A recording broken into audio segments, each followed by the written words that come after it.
Shalom, and welcome to this home edition of the Middle East Report. And this is an all-stars program where I have two of the big heavyweights when it comes to American foreign policy. They are Dr. David Wormser, who served under Vice President Dick Cheney, and Dr. Harold Rode, who's had over 30 years career experience on US foreign policy towards the Middle East in the Pentagon for the US Department of Defense. Gentlemen, warm welcome to what I consider a very exciting and very special program. It's an honor and a pleasure. Same, I second what Dave said. Excellent. I know you two are very, very close friends, and so this is going to make this a very special program. And of course, in this program today, we will be analyzing Joe Biden's US foreign policy to the Middle East. David, I thank you so much for the interview that I've done with you recently. Thank you so much for sharing your incredible career and your background and serving under Vice President Dick Cheney during the J.W. Bush administration after 9/11. Of course, Harold Rode, also serving with distinction for 30 years, advising various US secretaries of defense on the Middle East. And I'll start off with you, David. I think we have to, when we're talking about Biden's foreign policy towards the Middle East, and it's already looking like it's a complete disaster zone, but we need to go back, don't we, to the Obama administration. What made the Obama administration so different from previous administrations when it comes to US foreign policy to the Middle East? Well, it's a process that began already in the Clinton administration, but what was essential to American policy, really going back to before there was America, is essentially an appreciation for the role of Jews and Judaism in the creation of the Western society, and the recreation of Israel was part of that narrative. So you see all along a Zionist under-theme to American leaders, whether it's Abraham Lincoln calling for the building of an army to liberate Palestine and resurrect the Jewish state, to George Washington's warmth toward the Jewish community, et cetera. What you started seeing under the Obama administration was a departure from standard US, not standard, traditional US policy and cultural affinity with the idea of Israel and the Jewish people. And he took a neutral position, is the most gracious way to put it, between Israel and Israel's enemies. And that was a significant departure from US tradition. And from that flowed the idea that Israel has to be essentially minimized in all forms, territorially, influence-wise, and so forth in Washington. And the Islamic side raised. So we started having neutrality, not only between Islam and Israel, but between specific types of Islamic thinkers, the most radical. So that to me was the shift that really took flight under the Obama administration. The second thing was it was the culmination, ultimately, of a failed foreign policy that you could put its roots back with Britain in 1919, 1920, of trying to appease Arab radicalism by surrendering the Zionist issue. It started with Herbert Samuel appointing Haj Amin al-Husseini. But there's this attempt to try to co-opt and tame radical Islamic threats to the West or to the position in the Middle East. And it, unfortunately, it came often at the expense of Israel. This really, under the Obama administration, became the foundation of US policy. So those two trends have converged in the Obama administration. Unfortunately, I think now they've been picked up again. They were abandoned under the Trump administration. They've been picked up again. And Harold, great that you can join us as well. So would you say that the Alexandria speech made by President Obama, I believe in 2009, that seemed to set alight the Middle East with the Arab Spring, changed the whole entire relationship between the US and the Middle East states, as we saw literally the Arab Spring explode across 2010? Well, two things. First of all, I want to second everything that Dave Wormser just said. He's spot on in its historical context. let me talk about the speech that Obama gave. It was his first foreign policy expedition, if you wish, and it was at the in Cairo, at the Cairo University.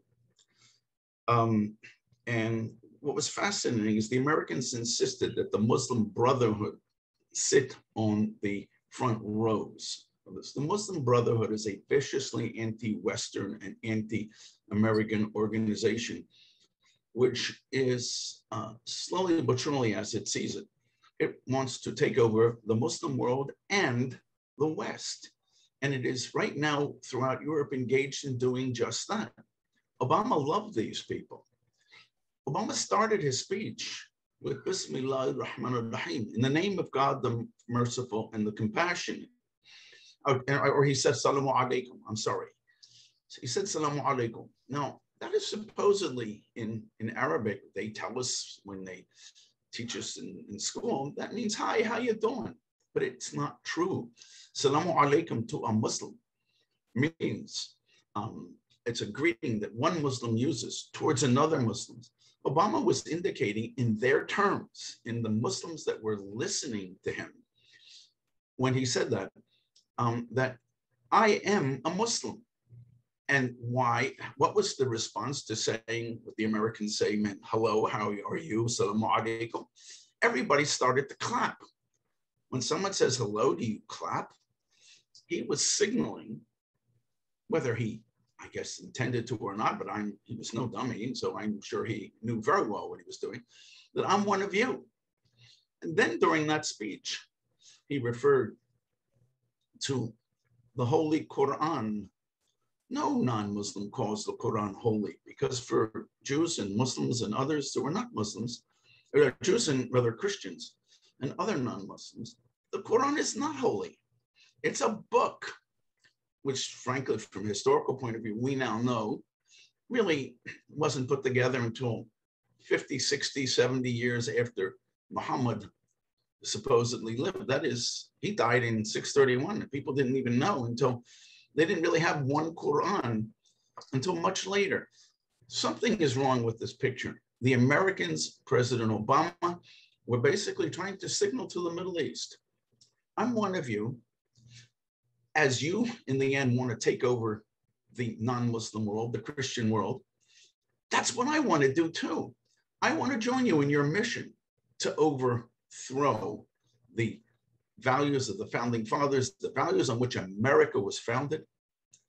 And that signaled to them that he, for these radical, fanatic Muslims, was one of them. That was his policy. What is amazing, as for example, there are other people who understood that the Muslim Brotherhood, the other Muslims, is extremely dangerous because it'll overthrow all of their regimes. And that was one of the impetuses for the people in the Gulf, in the Persian Gulf, the Arab regimes of the UAE, the United Arab Emirates, Bahrain, and behind the scenes, the Saudis, to get much closer to the Israelis. Obama and his people, who are now back in power, were one unmitigated disaster for American policy, Western policy in the Middle East. And Dave, I came across an interesting research paper that was produced in 2012, which I think the title was something like How to Prepare the United States for a Future in the Middle East without Israel. And Obama commissioned all his intelligence agencies and security agencies to prepare a briefing paper on what the Middle East would look like without Israel being in existence, and how the US can support and back the Iranian regime, almost saying that this is my main foreign policy, is to boost the Islamic Republic of Iran and supporting them and encourage them to be the biggest player in the Middle East. For us who have a love and a passion for Israel, how could a US president actually commission such a paper? Well, there is that there is that clique of foreign policy experts, so to speak, going all the way back to 1948, which believed that the very creation of Israel was a burden, an albatross on the West. So there's this subtext. You see it in the British Foreign Office, you see it in our Foreign Service, that Israel is only a refugee camp, a very large refugee camp, a response to the Holocaust, which, by the way, then reduces it to something semi-colonial. And as a result, there's deep down this feeling that there's no particular moral commitment to the state of Israel. Why would we? It's just a colonial remnant. And from that flows the idea that we're paying this huge price in our relations with the Muslim world for Israel's existence, and why should we then really spend national dime and lives and blood defending this country? By the way, it's not fringe among some elements, even in the United States. James Baker, who was Secretary of State under George Bush, 41st president, wrote his thesis on this in school, arguing that it's simply not, the math doesn't add up, that 60 million Arabs at the time and at the time 600,000 Jews, just that the math was our interests lie with the 60 million Arabs. And so why would we support the creation of Israel? So that's a theme underneath. But of course, it's based on some fundamental errors. First of all, the Holocaust is not the reason for the existence of Israel. We thought about the country 3,000 years before the Holocaust happened. Number one. Number two, Israel is not an insignificant little tiny dot appended to a great Western civilization as a Johnny-come-lately. We are one of the founding members of the West. It started at Mount Sinai. So you attack Israel, you eliminate its specialness, you eliminate what the West is. And that usually is a sign that you're dealing with a foreign policy structure or a foreign policy community or foreign policy leaders that are devoid of the foundations of understanding their own culture. So, but that happens. We've seen it before with those who lost their head in the 20s and 30s, thinking that Nazism was going to be the growing concern that they need to join with and so forth. So you see what happens when the moral compass goes bad. And it's a bad end, always a bad end. And what you're seeing in the Middle East right now is, despite the numerical calculations made, Israel is emerging as really a tremendous success story, more powerful than its neighbors, and culturally very important, significant, and one of the most important economic centers in the world as well. It's where a lot of the world's incubation of ideas and innovation comes from. So altogether, you see what Paul Johnson said, which is, to understand Jewish history, you have to understand that it makes no sense. And he wrote that it started in Hebron. There should not have been a Hebron Jewish community in 1936, 37, 38. It should have been extinct 2,000 years ago, and it wasn't. So I think that is how most of the West, especially the United States and its culture, understood Israel. But there's always that sub-theme of those who consider themselves devoid of sentiment and are hard, sober, and rational, realpolitik thinkers, when in truth, over the long run, policy is about culture. Nations are about culture. Morality is about culture. And the result of it is that they disassociate themselves from their own societies and lead to a foreign policy collapse. And Harold, we know that the real strength in the relationship between the US and Israel really goes back to after the Six-Day War in June 1967. Prior to that, Israel had most of her support coming from France. And then we see that Israel was such a big ally for the US during the Cold War. This is why we saw then, after the Six-Day War, the funding and the support and the assistance on behalf of the US government Can you tell us, in terms of your experience working in the US Department of Defense, how important is the relationship between the United States and Israel when it comes to protecting freedom and protecting US interests in the Middle East? Well, I can only quote, I'm not a military guy, but I can only quote what many military people told me. Israel was the laboratory, basically. Its wars with the Arabs, where they were fighting Soviet technology over the years. And the Americans learned an awful lot, and which would have cost billions of dollars for the Americans to learn how Western technology, in this case, American technology, fared against Soviet technology. And in the wars, in the 73 war, for example, and then in the early 80s, the Americans, Israel was a laboratory. I mean, I have had Pentagon senior military people tell me in candor and in private that it probably cost $15-20 billion for the Americans to have learned what they did, had Israel not been the laboratory of how American weapons fared against the Soviets. And we were able in the United States to develop all sorts of technologies as a result of Israel's experience. And it would have been one of the ways that would have helped us defeat the Soviet Union had there ever been a hot war, not a cold war, with them. I would like to say, if you don't mind, to address your previous question, Simon, of course, with a biblical reference. And that is that the people in the Obama administration, and now, some of them are, let us be polite and say, of Jewish origin.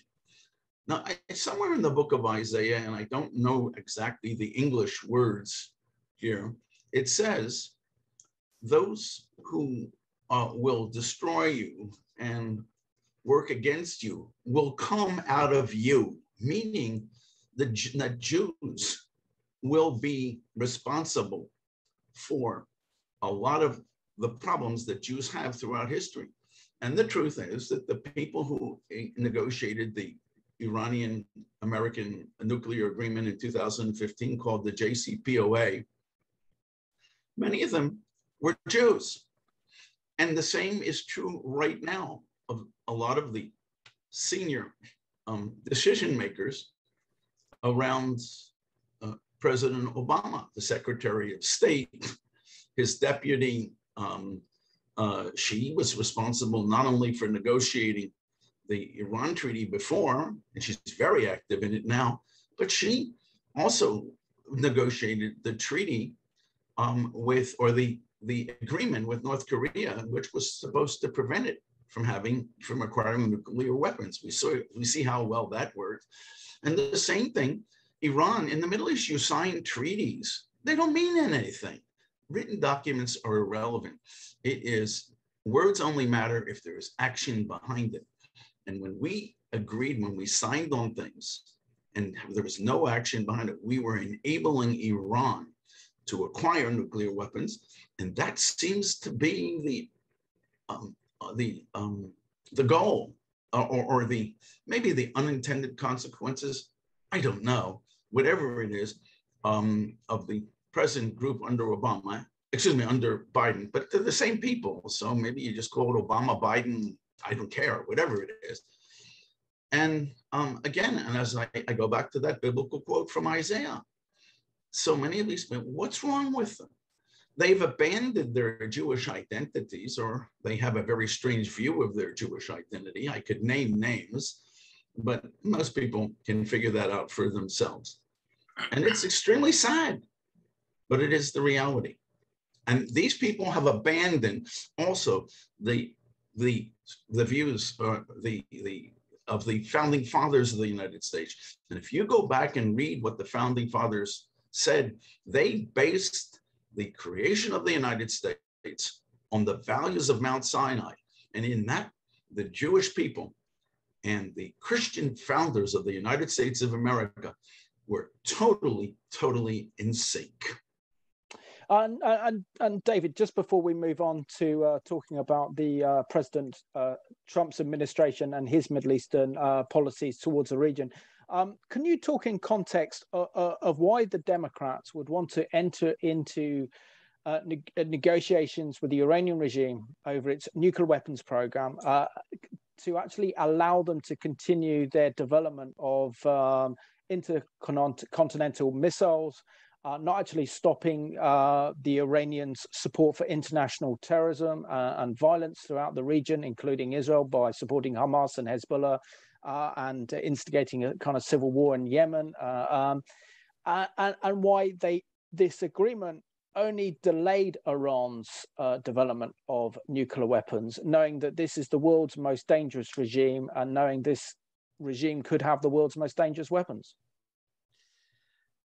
Well, arguably, the JCPOA on one level was a highly successful deterrent. The problem is the target of the deterrence wasn't Iran, it was Israel.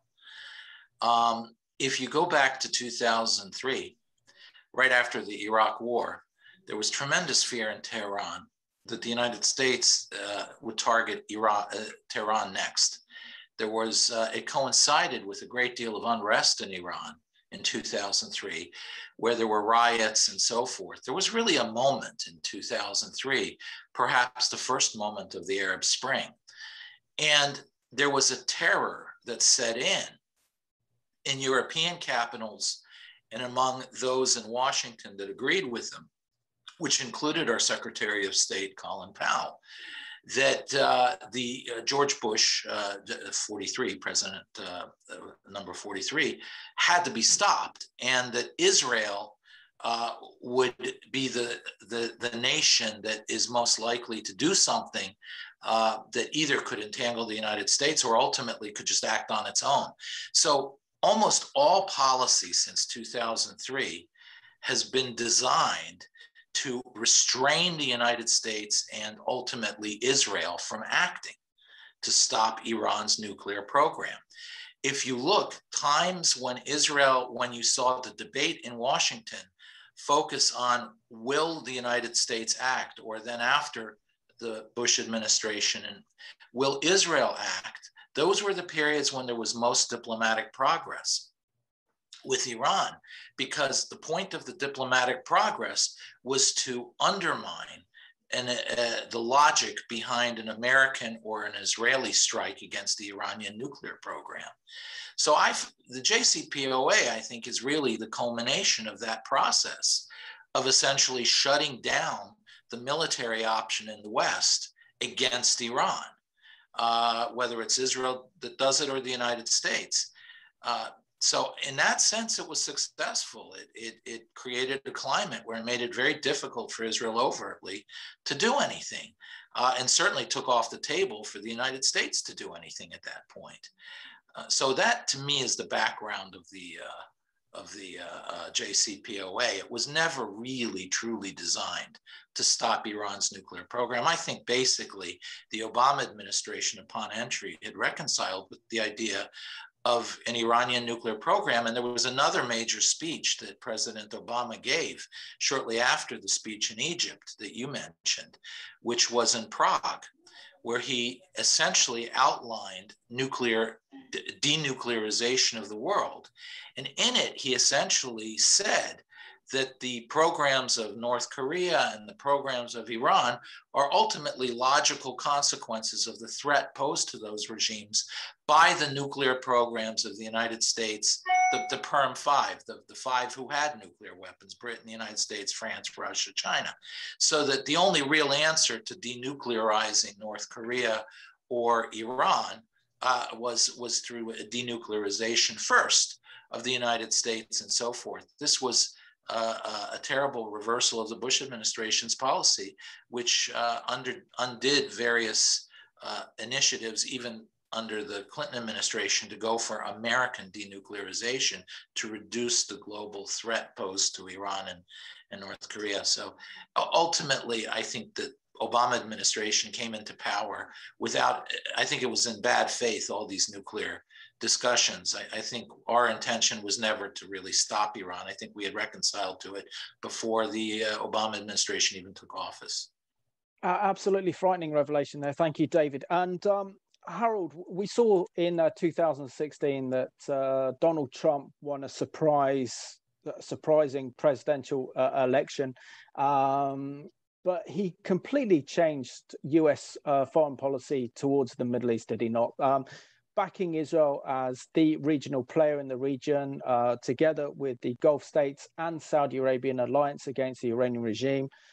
He moved the US embassy from Tel Aviv to Jerusalem and recognized Israeli sovereignty over their eternal city. He helped foster the Abraham Accords between Israel and the Gulf states with Saudi backing. He pulled out of the fatal and absolutely awful Iran deal. He put Iran on notice. And yet he restored also America's military strength by supporting the US military in the Pentagon, and also restored what seems like American values as well at the same time. What change did President Trump have on the Middle East with these total reversal of US foreign policy under Obama?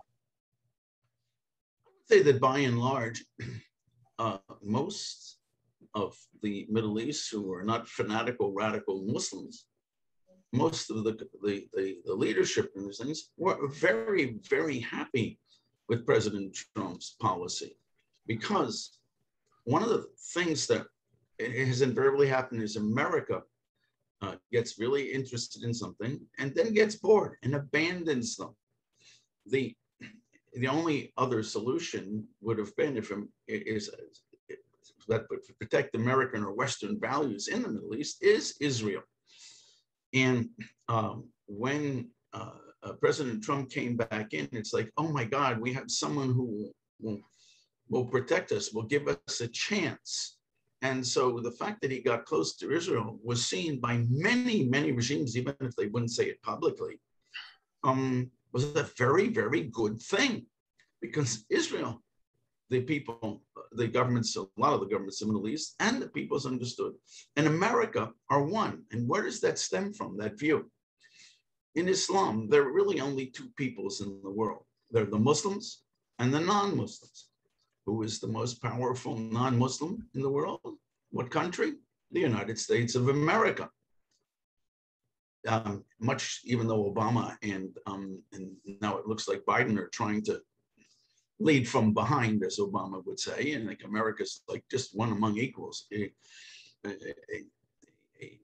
equivalent of any two-bit dictatorship in the world, which is of course absurd, but that's what they're trying to do. I would say in the end that President Trump not only strengthened the connection with Israel, but he showed the Middle Easterners that America was an ally that it could rely on, because it was going to support its interest and not run away.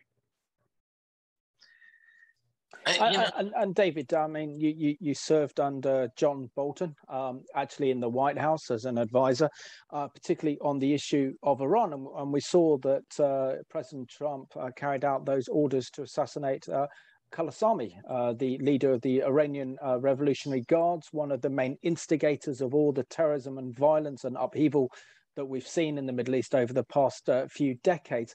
How important was that action by the United States, and what signal did that send to the enemies of the West? It was absolutely critical. I don't think that there was an American foreign policy action in the last few decades that has as much impact as that single act that one, I believe it was January morning, our time. The Iranians have to this day, I believe, not been able to recover from that fully. Soleimani has to be credited with organizational capability. He understood how to run that organization. He understood strategy. And he thought he understood American character, which was largely true until we decided to act out of the rules.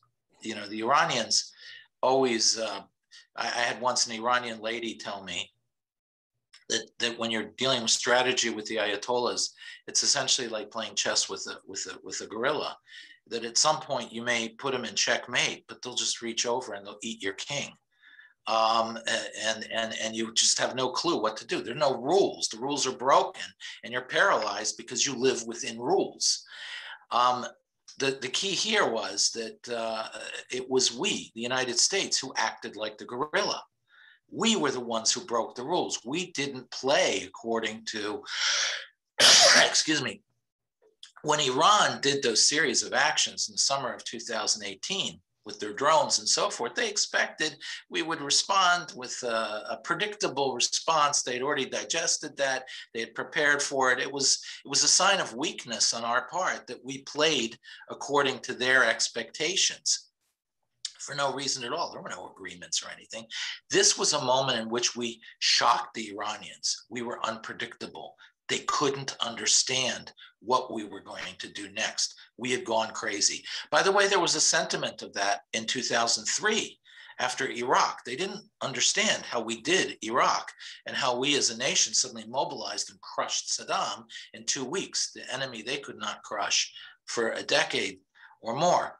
So what you had was in 2013, every focus in Iran, 2003, was every focus in Iran was on the negotiations in North Korea to see if we had had enough and we were returning to our calm, American, legalistic, unimaginative selves, or whether we were still an animal on a rampage.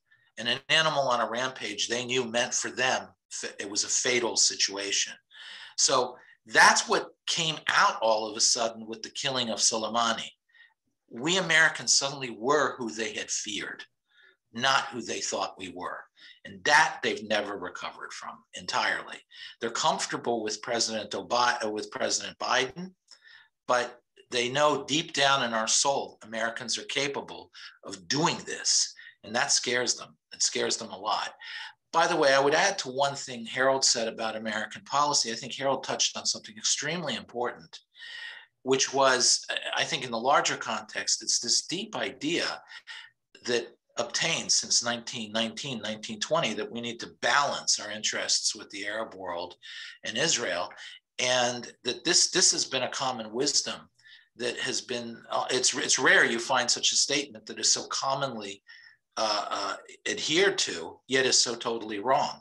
If you look through the historical record, the more that we or Britain before us took an anti-Zionist or an anti-Israeli position or abandoned Israel, the worse our relations with the Arab world were. Because the Arab world does not look at Israel as something separate from the West. And if they see us as abandoning ourselves, it's a sign that we're weak. And that then people run for cover. And by the way, that answers your original question. Without Israel, what would it look like? There would be rampant anti-Americanism because the West would look terribly weak, not having allowed its own, the nation in its own image to have been survive. So at the end of the day, there's no balance. It's either you support American interests and American value based on American values, and nations in the region adjust to that, and some of them will find it in their interests to align with that, which is the foundation of the Abraham Accords. And Harold, when it came to the peace process between the Israelis and the Palestinians, we saw that President Trump's administration completely ripped up the rule book of decades.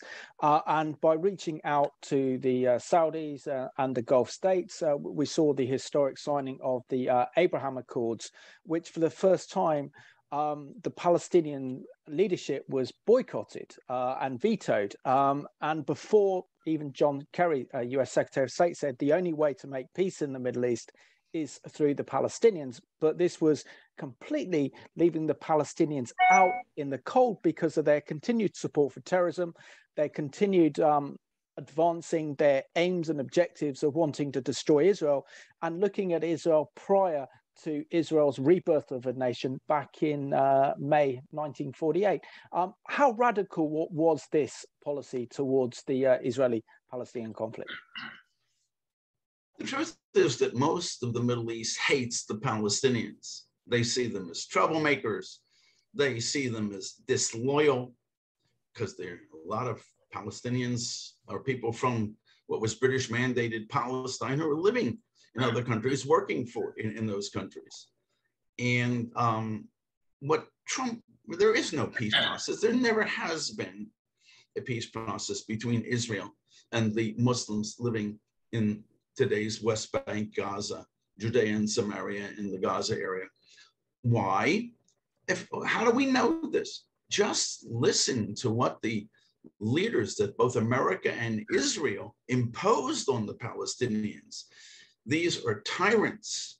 These are people who milk the Americans and the Israelis and the Europeans for everything they can. Just look at the so-called leaders who were, quote, elected. Now, let's say, guided elections. These leaders among the Palestinians, look at the houses, look at the way they live in Judea and Samaria and in Gaza. Their mansions are unbelievable. And those who are related to the tyrants that have been imposed upon them all live that way. Everybody else lives in squalor. It's not Israel's fault. It's not the Americans' fault. It is the people, the so-called Palestinian leaders. They are hated by the people in the West Bank. They're hated in Gaza. President Trump and his administration realized this, and they realized that what John Kerry said, that you quoted so nicely there, Simon, that every peace in the Middle East goes through the West Bank and all that. No one gives a damn. None of the Arab countries give a damn about the Palestinians. They, again, as I said, they see them as traitors. They see them as troublemakers. They hate them. Now, when we, under the Biden administration now, want to restore aid to the groups who, in essence, teach and enforce terrorism, encourage terrorism against Israel, against the United States, the poor people who live there, the Muslims that live in these areas, are just say, my God, America's oppressing us. The Israelis are oppressing, but it's because they put these tyrants over us who basically destroy us. If you open up your mouth and talk against, if you're a Muslim, for example, in Ramallah, in Nablus, Jenin, Gaza, and you say a word against the so-called Palestinian leadership, you're going to be visited and by terrorists. You're going to be by the terrorist regimes. You're going to be tortured by them. It's awful what we're doing, what the Biden people are doing, that Obama were doing, the organizations among the Palestinians, which again, all they do was support terrorism and the oppression of the Palestinians. That's what we the United States want to encourage. And unfortunately, a lot in the Israeli establishment do the same. And David, we controversially saw that President Biden was elected in the States. I know there are law cases going on right now to actually determine that election result, but nevertheless, he is the US president. It took him 3 weeks after he was inaugurated as American president to actually contact Israel's then Prime Minister Benjamin Netanyahu. We see that he also made policy announcements about wanting to, again, reach out to the Iranian regime and to reinstall the Iran deal, as well as then backing the Palestinian Authority being frozen out by the Trump administration, and then seems to be a complete abandonment of the Abraham Accords, the peace and stability that the Trump administration was able to create and foster in the Middle East.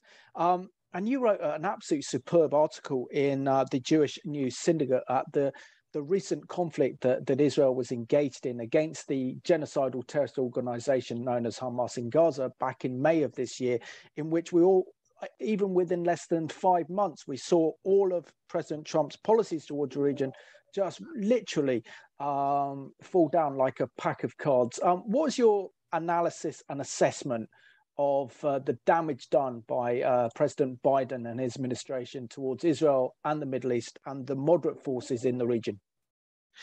Well, there's a great deal of damage. There's also some sign about how President Trump was correct, in the sense that they really defined their foreign policy around this idea that what Trump did had to have been wrong. So they did everything the opposite. And of course, what Trump did was such a fundamental shift in policy, but very successful, because he didn't fall into the 70, 80, 90-year-old assumptions that had been tried so many times and so often, not so often, so consistently, utterly failed. So inherently, when Trump did a revolutionary change, it led to a revolutionary change in the region that was largely positive. Some of that, so when the Biden administration decided if they did X, we'll do negative X, it obviously turned upside down a lot of good, and war followed very, very quickly. That said, it ironically reinforced the very dynamic that Harold said earlier, which is those moderate forces in the region run for cover. And those who have a sober view of themselves and understand the path to survival lies with some help that they need to face their much larger and more dangerous enemies, it drives them even further into an alliance with Israel. So ironically, deep down, much against the intention of the Biden administration, it reinforces the idea in the UAE and Bahrain and elsewhere that they really have to come to terms and coordinate with Israel, regardless of the Palestinian issue, precisely because the United States is absent. You know, there's a deeper deal that has informed American foreign policy since World War II. Another assumption Trump threw out that I think has been very damaging globally. If you talk to Japanese, they'll tell you the same thing, for example, that there's been this massive trade that we don't like our allies having an independent policy because it takes control from us in a large, broad containment structure against Russia. We wanted full control of the situation. It's like when you have a kid and you go into a China shop, you really are a little bit scared that your kid is going to do something you don't want him to do. So you want control. And that's how the foreign policy establishment looked at our allies like Japan and Israel. They're kids. They're immature kids. So they wanted control. The price of that we had to pay was that we assume the defense and the interests of those countries in their protection. So Japan can't act, but we will act for them. Israel must never act, but we will consider their interests. Of course, that brings us into great tension, and we can never. It's not our responsibility, and it's not their obligation as governments to do that. So Trump upturned that as well. He said, you know what?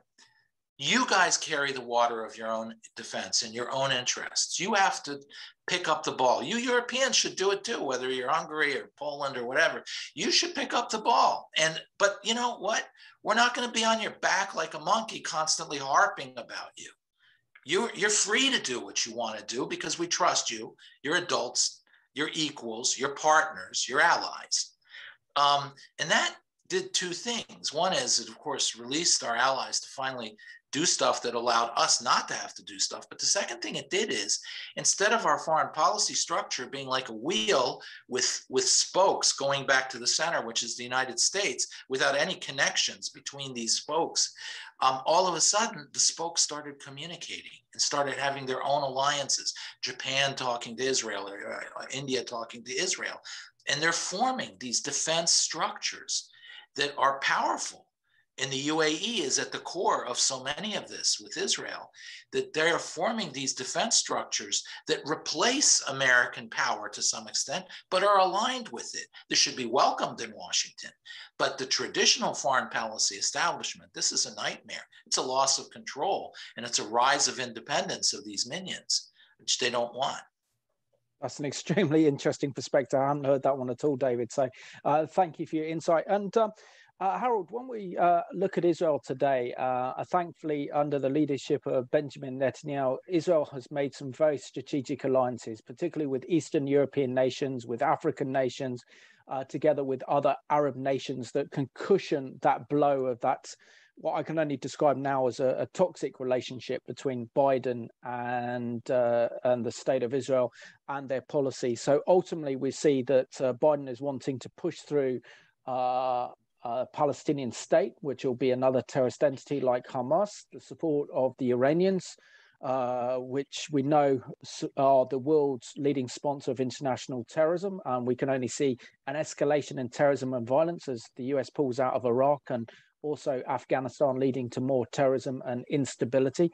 But is he to blame for the recent violence that we saw being directed against Israel? Correct myself, terror against Israel with these rockets and missiles fired by Hamas with Iranian backing? There's a context for all of this, for that, your questions, and a whole series of others. When America looks weak in their eyes, which means that it doesn't have the will to do what's necessary to enforce its policy, then that is when the locals in the Middle East pounce. The only time you ever have negotiations is after victory in the Middle East. This is how the Middle Easters understand it. We don't, but it doesn't matter. They're acting the way they see the world. And what that means is that if we ask for negotiations before we pursue negotiations before we have won, we either don't have the will or ability or both to ensure that what we want happens. In the Middle East, when they see that, and come, let us reason together. Come, let us talk. These are Western ways of looking at the world. In the Middle East, it's the opposite. When we ask for peace, which they don't even have a concept of among themselves, when we sue for peace, we are suing as inferiors, as losers. And in the Middle East, when people see a loser, there's no such thing as compassion. That's when they kick you. That's when they hurt you. That's when they send more missiles at you. And that, I have little doubt, stands behind a lot of the Hamas rockets, bombings vis-a-vis Israel. It stands behind Iranian attacking of American assets in the Middle East, in Iraq, and things like this. And Iran says it's, and also in Yemen, it uses its satraps, its proxies, and the Americans reacted, oh, well, that wasn't done by Iran. That was done by X, Y, and Z. And that gives America the excuse that it's looking for not to attack Iran. It doesn't work. Behind all this, all of these things is one thing. When the Middle Easterners perceive weakness, that is when they strike. And David, we have 4 minutes of the program left, so I kind of need to come to a place where we conclude this incredibly formative, engaging and interesting discussion. We know that President Biden is very old. You can tell he's not in control of his faculties. He's not really running the show in terms of the United States. But isn't there a great danger that we could see Kamala Harris, America's vice president, be inaugurated as America's next policy with extreme radical left-wing policies and ideas that would put Israel and the United States at odds? Yeah, I mean, it's sad to say, but I think Vice President Harris believes in nobody else and has no principles other than herself. And she'll read the political circumstances inside the Democratic Party. And unfortunately, I think she'll drift in that way. So yes, it can be extremely dangerous. I think that's why you see the radical left, the progressives in the United States talk so much about the 25th Amendment, the idea of forcibly removing a president. They had started raising it under President Trump. It wasn't directed at President Trump. It was directed at the post-Biden election circumstance, that there was this idea that if he drifts from the progressive camp, they can remove him. And that to me is really the essence of these discussions of the 25th Amendment. So I think this is a very real possibility. But the truth is, I mean, it's sad for me to say as an American, it's horribly painful for me to say as an American, but our policies in the Middle East aren't only leading to collapse, they're leading to irrelevance.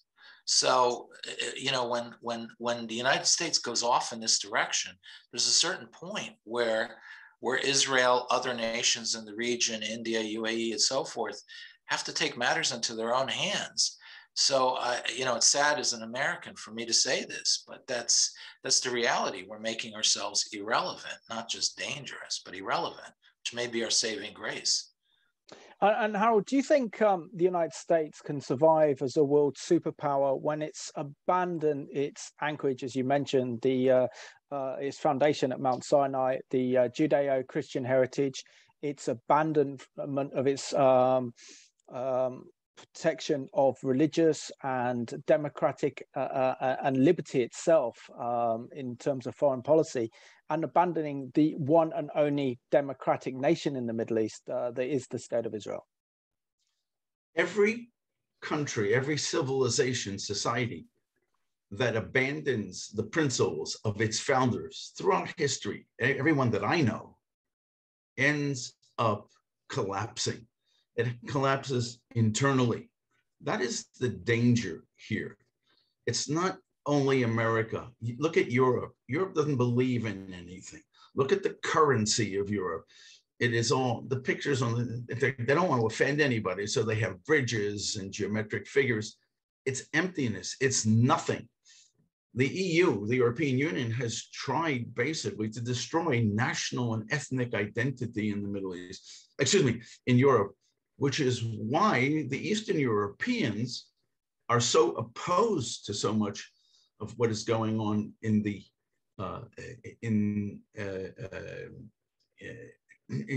that the Western Europeans are trying to impose on them. And that's why the Eastern Europeans look to Israel and the United States, that is before Biden, because Israel and the United States pre-Biden were really interested in their own values and standing up for what is right, religion, Mount Sinai, and that's what they admired. So your question in context, it's not just America. Every society which abandons the values of its of its founders is finished. And that's the problem with the Biden people in the United States. Biden, Obama, it's the same. And we're about to have Obama's 60th birthday party. And you have 700 people or so that are coming with their private jets and something like this. And I wonder whether these people will even be masked. No, they want the rest of us. But Obama and his people and Biden and his people, they're special. You must go back to the founding values of the United States. If you don't, America's finished, God willing. And what they call the flyover nation, which is the area between the East and the West Coast. There's a lot of solid Americans there, solid American values who are loyal to the values of the founding fathers. Can they save this country? I can only say God willing, because the Biden people and the Obama people want to destroy them.